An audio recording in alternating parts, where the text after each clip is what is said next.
ആ ദേശീയ വിദ്യാഭ്യാസ നയം അങ്ങേയറ്റം രാഷ്ട്രത്തിന് ഡേഞ്ചറാണ്, ആപത്താണ്. RSS നയമാണ്. ഈ രാജ്യത്തിന്റെ യഥാർത്ഥ ചരിത്രത്തിൽ കിടക്കപ്പുറതിയില്ലാത്ത സംഘം പരിവാരം. ആ ചരിത്രത്തെ മാറ്റിയെഴുതലാണ്. ഗാന്ധിയെ കൊന്ന ഗോഡ്സയെ ഗ്ലോറിഫൈ ചെയ്യലാണ്. അതുകൊണ്ട് എതിർക്കണം വിദ്യാർത്ഥികളെ, എതിർത്തു തോൽപ്പിക്കണം സഖാക്കളെ എന്ന ആ പ്രഭാഷണം പണ്ടുപണ്ടെപ്പോഴോ അല്ല, ഏതാനും മാസങ്ങൾക്ക് മുൻപാണ്. SFI ദേശീയ സമ്മേളനമാണ് വേദി.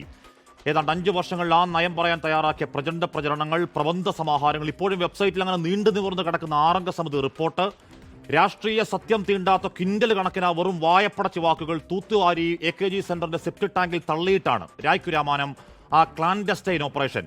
10-ാം തീയതിയിലെ ഡൽഹി യാത്രയ്ക്ക് പിന്നാലെ ഏതോ ഒരു രാഷ്ട്രീയ അണിയറയിൽ 16-ാം തീയതി ആയുധമണിഞ്ഞതാണ് ആ ധാരണാപത്രം. 22-ാം തീയതി ക്യാബിനറ്റിൽ CPI മന്ത്രി രാജന്റെ ചോദ്യം അനാഥപ്രേതമായി അലഞ്ഞതാണ്. കേട്ടെന്ന് പോലും നടിക്കാതെയാണ്. പിറ്റേന്നൊരു മായാജാലം കണക്കെ CPI മാത്രമല്ല കേരളത്തെ മൊത്തം കണ്ണുകെട്ടി നിർത്തി ഒരുതരം മൊസാദ് മോഡൽ കവോട്ട് നീക്കം ഗംഭീരമാണ്. അതേ മന്ത്രിസഭയിൽ ഒരു മന്ത്രിയെ കൂടെ ഇരുത്തി ബിനോയ് വിശ്വം ചോദിക്കുന്നു, ഇതെന്ത് സർക്കാരാ?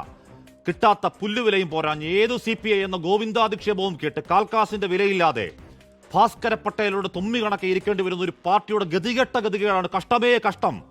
ആ നയം RSS അജണ്ടയാണ്, കാവിയാണ്, കൂവിയാണ് എന്നൊക്കെ പറഞ്ഞുകൊണ്ടിരുന്ന ശിവൻകുട്ടി ഇന്നലെ ഒരു രാഷ്ട്രീയ കമത്തിയടിയിൽ ഒറ്റ ചോദ്യമാണ്, NEPക്ക് എന്താ കുഴപ്പം? ഏതോ മുതലാളിത്തം, സാമ്രാജ്യത്വം, വർഗ്ഗഘടന, അന്തരീക്ഷത്തിന്റെ ആന്തോളനം, ആക്രന്ദനം എന്നൊക്കെ കേട്ടാൽ ചിരി വരുന്ന പാർട്ടി സെക്രട്ടറിയുടെ വെർബൽ സർക്കസിനേക്കാൾ കോടികളുടെ വിലയൊന്നും ഈ പറയുന്ന രാഷ്ട്രീയ നയങ്ങൾക്കില്ല എന്ന് നേർക്കുനേർ പറഞ്ഞ ശിവൻകുട്ടിക്കാണ് പൂച്ചെണ്ടുകൾ. അതിനാണ് അഖില ഭാരതീയ വിദ്യാർത്ഥി പരിഷത്തിന്റെ കാവിക്കൂടാരം ഇൻകുലാബിന്റെ മംഗളപത്രം. കോടികൾ താളത്തിൽ വെച്ചാൽ ഷാ എന്ന് വിരട്ടിയാൽ ആ പറഞ്ഞതൊക്കെ ഇതുപോലെ അങ്ങ് വിഴുങ്ങി പൗരത്വം നടപ്പാക്കില്ലെന്ന് പറയാനുള്ള ആർജവ നഷ്ടം ഒരു സാധാരണ സഖാവിന്റെ വല്ലാത്ത അവസ്ഥയാണ്.